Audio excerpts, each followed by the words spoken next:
Hello and welcome to the very second episode of the Bucket Lounge. I know it's been a while since I first uploaded the pilot, but I want to get more guests onto this podcast, and it's kind of hard doing that with everybody's schedules. But nonetheless, I'm rocking solo today. Today we're going to be diving in about the Kyrie Irving. Will he leave Brooklyn? Will he stay? What other teams can fit Kyrie best? We're also going to be talking about the Utah Jazz and the Hornets head coaching position that is currently open. We know Kenny Atkinson declined going to the Hornets. He didn't really see a future with them, and he also won a championship, so I'm pretty sure he likes that feeling. We're also going to be talking about Christian Wood to the Mavs. I know I talked about it on my main channel a little bit. Kind of want to dive into it a little bit more, see what other people were saying about it. We're also going to get into the draft preview and possibly much more things to come. So stay tuned and enjoy. Starting off, we're going to be starting with the article, the report that came out this morning by The Athletic at Shams, talking about Kyrie. It's not a set in stone that he will come back to the Brooklyn Nets this summer. In this article, I would love to put on the screen, but I don't think they'd appreciate that because it is a paywall. Kyrie Irving, he has till June 29th to decline or accept this $37 million player option for the 2022-23 season. An impasse currently exists among the parties that clear the way for seven-time All-Star to consider the open market. Kyrie Irving, we've seen now 3 times him commit to teams, and he left 2 of those 3 times, right? In Cleveland, a little kid asked him at one of the camps, like, are you ever going to leave Cleveland? And okay, look, before anyone starts disagreeing with what I'm saying, look, he was put against the wall, and he did have no other choice but to say, yeah, I'll be here. And and I think this was before LeBron came, so he didn't really know what was coming. And then also with Boston, we all know, like, if you'll have me, whatever, and look how that turned out. He said a couple months ago, he's like, I can't leave my dude 7 here, so I'll be here to help KD. Anyways, man, let's get into it. The Lakers, Knicks, and Clippers are expected to be among the interested suitors if Kyrie Irving heads elsewhere. Okay, I'm going to say this first about the Knicks because I'm not going to dive into them, and this is why. The Knicks, over the past couple years, they're not looking to attract big free agents. Of course, they wanted to get Kyrie and KD and Zion that 1 year in 2019, but come on. They're building through the draft. You have guys like RJ Barrett, Emmanuel Quickley, Quentin Grimes. You have a lot of young pieces on that team that I think keep heading in that direction. It doesn't make sense to have a dude come in and be the main focus and then takes growth away from a Quickley and RJ Barrett. I think what they're doing is good. You have I believe they have I think the 13th, they have the 12th pick, I think, or 11th pick in this year's draft. It doesn't make sense to just throw that away when you have a good thing going for you. Keep building through the draft. Build a team how it's supposed to be built. So that's why I think the Knicks, it's not going to happen. Plus, the Knicks-Nets rivalry, it would be unnecessary drama. You're going to put that kind of spotlight on these players. To me, I just see more negatives than I see positives. Moving on now. The Lakers and Clippers.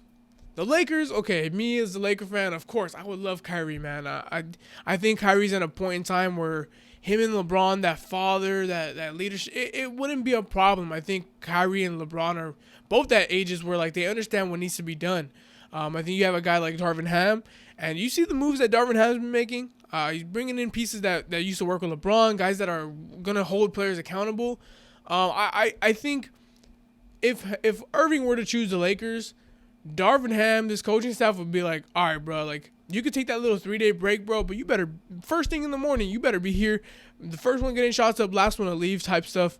I really think they could make it work. And my friends and I, we've had discussions, and the consensus is like, big threes don't work no more. This doesn't work. Super teams don't work. I disagree. I mean, you see big threes, big super teams, dude, they win a championship. The goal, you don't know how many years LeBron has left in him. We don't know what the injury status will be with AD in a couple years. Your window is now. If you can win 1 out of 3 finals, bro, take those chances. Because that one championship, it can really, like, it's worth it, man. You look at the Milwaukee Bucks going in on Drew Holiday and paying Giannis that whole 5-year contract. You see the Warriors this year. Like, come on. The window is open. The NBA hasn't been this open in such a long time. So look, this is one thing that I want to say, though. The Clippers, I think they have a better shot of landing Kyrie Irving than the Lakers do, and here's why. Obviously, they have a lot of contracts they can throw at them, but Kyrie, Kawhi, and PG, man, dude, I would not want to see them in a playoff series. I think the fit would be better. I mean, the Clippers' biggest need is a playmaking point guard. Kyrie doesn't bring you that, but we know what Kyrie can bring you, man. The thing with Kyrie, that the whole this whole situation, the reason why this is happening is because he's unreliable. We know he didn't play in half of the games this season due to COVID or whatever the deal was. He needed times off sometimes where he just had to take a break from the team. He's unreliable sometimes, and look, the whole outbreak COVID situation, that I don't see that being another issue with years to come. I mean, I think we're at a point where we've gone past it a lot. As far as like taking breaks during the season, whatever, okay, that's something that the organization and the players need to talk about separately. But for the most part, Kyrie, those were just a weird couple of years, you know, and that 2019 season where KD was hurt, Kyrie was carrying that Brooklyn Nets team, man. I really like, I see Kyrie Irving as such a like I talked about in Jonathan Isaac in my past video. The stock for these players are so low, man, due to their past. Like I don't know, if you look just forward and project, I see Kyrie Irving, man. He has like 3 to 4 elite seasons coming ahead, and I would take the gamble on him. And if that means for the Lakers giving up that 2027, 2029 pick to get off of Westbrook's contract or in a sign and trade or whatever the situation is, you go do it. I don't really want to dive too much into it anymore, but Kyrie, I just think he is reliable long term. If there's someone asking me that question, that would be my response. Moving on, let's move on to the Hornets. So the Charlotte Hornets agreed to Kenny Atkinson for the head coaching position, I believe about a week ago. They win the championship, and he backs out, right? And he's saying, all right, I don't think it's such a good fit for me after all. I kind of like this winning situation. So that leaves the Hornets like, all right, did MJ take this personal? Who are the next possible candidates? I'm seeing right here Terry Stotts. We're seeing guys like Adrian Griffin from the Raptors. We're also seeing, what's his name? I think is Will Hardy from the Celtics. We're also seeing guys like Frank Vogel. The names are being talked about. I haven't heard Quinn Snyder's name in any of these head coaching spots, which I think he's a very good coach. I think he'd be a great fit for this Charlotte Hornets team, offensively and defensively. It also does depend on the future that the Hornets are going with. Are they going to pay Miles Bridges a max contract this coming offseason? The Hornets going to pay... are they going to look for a center? They have 2 first-round picks, 2 almost lottery picks. What are they going to do with that? Are they going to package that to move up higher? Or are they just going to select 2 players and come in with 2 rookies next season? The question remains open. Look, you have to decide, do you want LaMelo to take a bigger leap offensively or defensively? Because if it's defensively, you look for more defensive-minded coaches, Frank Vogel, even a Mark Jackson. Like I said, Will Hardy, Adrian Griffin. If you want to see him explode offensively, here's where the Mike D'Antoni, the Quinn Snyders of the world, Terry Stotts of the world come in. I don't know, man. You see James Harden, you see how it's 100% offense, 0 defense, whatever. I think LaMelo has the tools to be a great defender with his size and his length. Especially I think Miles Bridges has I think PJ Washington too, just throw that in there. He's on a contract year this coming season. I think I'll search it up in a bit. PJ Washington might have to get paid this summer. But like I said, man, I think there's a lot of defensive potential with some of these teams. I thought Kenny Atkinson would have done a great job on both sides of the ball for the Hornets. Apparently he didn't really see a future there. So if I'm the Hornets, first thing I'm looking for is a leader, a guy that can get this team together. I thought James Borrego was a good coach, but he just didn't have the voice that the Hornets needed. So you look for a voice first, similar to what the Lakers did. You get a guy that can command respect and leadership, similar to Ime Udoka, Willie Green. Then you go, you look more. You see what you can. You see if you're gonna pay Miles Bridges. I'm not a big fan of paying him max money. I don't think. Look, I think he hasn't reached his ceiling yet, but I don't think he's far from it. I think he's almost there. I don't know. Maybe this will age poorly, but I wouldn't invest all my eggs in one basket for Miles Bridges. PJ Washington, I do think with the right coach, right system, he can be used very well. With that being said, the Hornets they have to get this decision done quickly because we're about a week away or about 2 weeks away from free agency beginning. So my top vote for this team would be Quinn Snyder. Coming in second would be, I would believe, Adrian Griffin Jr. I want to see more assistant coaches get more looks and get more opportunities. We've seen how it's the new wave, right? It's the new trend going on. So these guys, Will Hardy, Adrian Griffin, I think Chris Quinn from the Miami Heat, I think these guys, I think those are the moves, right? Quinn Snyder, though, I think since he was head coach for the Jazz, you saw where he took them. He gets the first priority, right? And then you look for the assistant coaches after. Moving on, though, let's go to the Utah Jazz. The Utah Jazz has a similar head coaching slate, right? The reported candidates, again, Terry Stotts, Griffin, Sweeney, Hardy, Terry. It was crazy seeing Jason Terry on this list because Jason Terry, I believe he's coaching their G League team, and he's done a fine job. So that'd be kind of cool seeing Jason Terry get the head coaching job. Makes us feel kind of old, huh? Anyways, so look. For the Jazz, you need to first decide what you're going to do with this team. It's looking more and more likely that they're going to stay put with what they have and just bring in a whole nother, just bring in a new coach, right? I just, similar to, they're trying to do, it seems like they're trying to do what Boston did with Ime Udoka, bringing a new head coach. Maybe it figures itself out. But the problems are there. They're not, a coach is not going to fix some of the problems they have, right, in perimeter defense. They need guys that can defend. Jalen Brunson killed the whole Jazz team, right? And it was just like, you can't leave that on Rudy Gobert. And I think Rudy Gobert is such a talented player. He's just being wasted. He's not being used right. With that being said, I don't know. I think you have to pick one or the other. Personally, what I would do is I would trade Donovan Mitchell. I think Donovan Mitchell deserves to be in a better situation where he can thrive. And also, you can get the most back for him than you would with a Rudy Gobert, right? And you build more of a defensive-minded team. A name that's not on this list that I think the Jazz should look for is Frank Vogel. Man, the amount of love and respect I have for Frank Vogel, I think he did a great job with the Lakers. We could talk about all day how the Lakers mistreated him and how they set him up for failure. But the fact of the matter is he won a championship, and with great defensive players, he can take you far.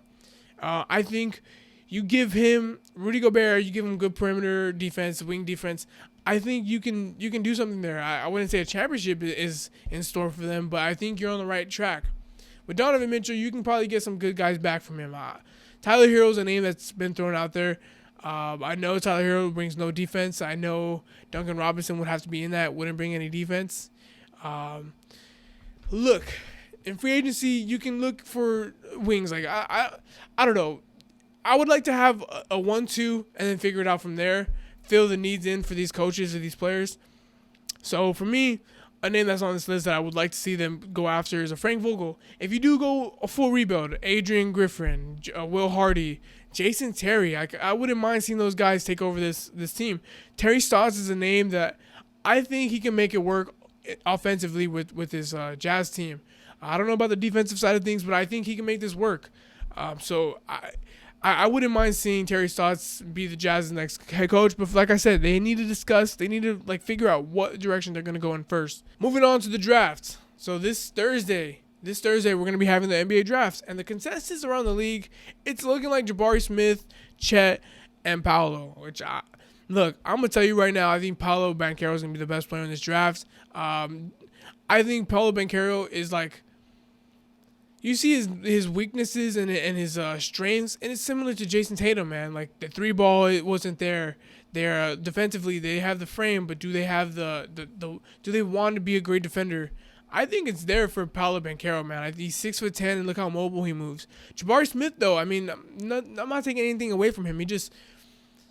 I feel like he's more of a guy you have to cater to so much. You have to make sure it's perfect for him.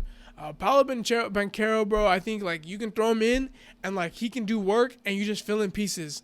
With Jabari Smith, I just think you have to put so much around him to see the best from him. Chet Holmgren, though, the wild card. I mean, he could be the best player in this draft, but there's questions on his frame. But I think his instinct defensively it's going to be huge for a lot of NBA teams. And if the Thunder, I don't know, man. If I'm the OKC, I would go with Banchero. and then maybe still be bad for next year's draft where you can get a Victor Wembanyama or whatever. I heard I've seen some tape on him, and man, he looks like a year from now, like he could be really good for the team, and maybe the draft with maybe the Thunder with all the draft capital they have, maybe they swing a trade for him. So if I'm the Thunder or a top 2 pick, I'm looking at Banchero or Smith or Smith. So let's see what's being said about this NBA draft. So this Bleacher Report article is saying Benedict Mathurin is locking himself into a top 8 pick. Versatile guard. I see him fitting with like a New Orleans or a Detroit. 6'6" size. They're saying the Kings might be looking at him. Here, I want to say the Kings. It's a very interesting topic. I think Jaden Ivey would be huge for this King. I don't know, man. I've been trying to defend the Sacramento Kings because I kind of like what they're doing, but then the whole Tyrese Halliburton trade, it just didn't really make sense to me. Even if they would have gotten rid of De'Aaron Fox and Buddy Hield, you'd have so much more space to bring in like a star next to, let's say, Tyrese Halliburton and Sabonis, who I thought would have played amazing together. But you wanted to, like, the thought behind Monty McNair, the GM in Sacramento, the thought behind him is you get 2 guys who have played at all-star levels. We know De'Aaron Fox didn't have that great of a season, but the season before that, he showed some signs of being really, really great. You have 2 guys like that, and then you get a top pick in here, man. I don't know. I've seen every time I hear about like people talk about how they would want to rebuild a team, 2 all-stars, then go from there, right? You have that right now. You have potential in that right now with the Sacramento Kings. I think Jaden Ivey, oh my God, would he not be like? I think he's the type of player that can play off the ball with De'Aaron, which would make De'Aaron grow too as a player and learn how to play off ball as well. I think Jaden Ivey is also insurance. If the whole De'Aaron Fox thing doesn't work out, move him. You can move on from him, and you can comfortably slide Jaden Ivey as the primary ball handler, right? There's so much potential with Sacramento as a city, as a franchise. There's so much potential for them to be a really good team and a really good franchise. It just we just have to see how all this unfolds, right? AJ Griffin, they're saying he might slip out of the top 10. I think this is a guy who has serious potential. When the way he moves, like if you were to just watch him and like see compare him to like who he moves, like Jimmy Butler, like he looks just like Jimmy Butler when he plays. But this is a guy who came into the season last year at Duke and he was hurt. He got some burn and like he started catching rhythm. His shot started to come along, and defensively the upside is there. Ousmane Dieng, he's a name that's being talked up a lot. He's a wing. I think he's from he's overseas. He's from overseas, but he 6'9" wing with guard skills. I mean, come on. When you start off a sentence like that, your eyes are gonna open a lot. And then again, they're saying Sacramento Kings might trade this pick. You already have Fox, Mitchell. Now you want to add another guard in Ivy? I don't know, man. Man. Anyways, let's get into. That's pretty much it for this article. I mean, I think the draft. This is my big board. I think it goes Banchero. I think it goes Chet, and I think it goes Jabari Smith. The Chet and Jabari Smith, I think they're like. I think you can swap those 2 out. I just think. I don't know. I think when you watch Chet, I think the instincts there, he has like a feel for the game. Jabari Smith, he has potential to be so like I think he's more of a project than these other 2. But if that works out, man, you could have something on your hands. And then from there, you have like guys in this draft who just so many guys that you're unsure about, like the Shaedon Sharps, the AJ Griffins, Benedict Mathurins. Those are guys that are wild cards. I think Jaden Ivey is going to be a steal wherever he goes, and I'm hoping he goes to Sacramento.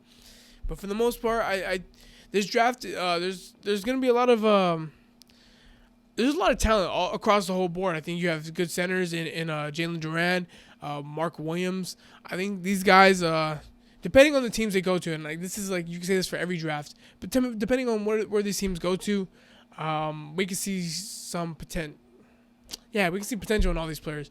So I'm just really excited for this draft. I'm really excited to see what moves happen because a lot of teams use the draft to set themselves up for free agency, whether it's creating cap space or getting a star to complement a guy that they think they could bring in. So we'll have to see, man. But I want to thank you guys for tuning into this episode of the Bucket Lounge. We'll be back before the draft to just do another preview of everything to come. Thank you for watching. Like, subscribe, do all that good stuff. And have a nice rest of the day. Peace.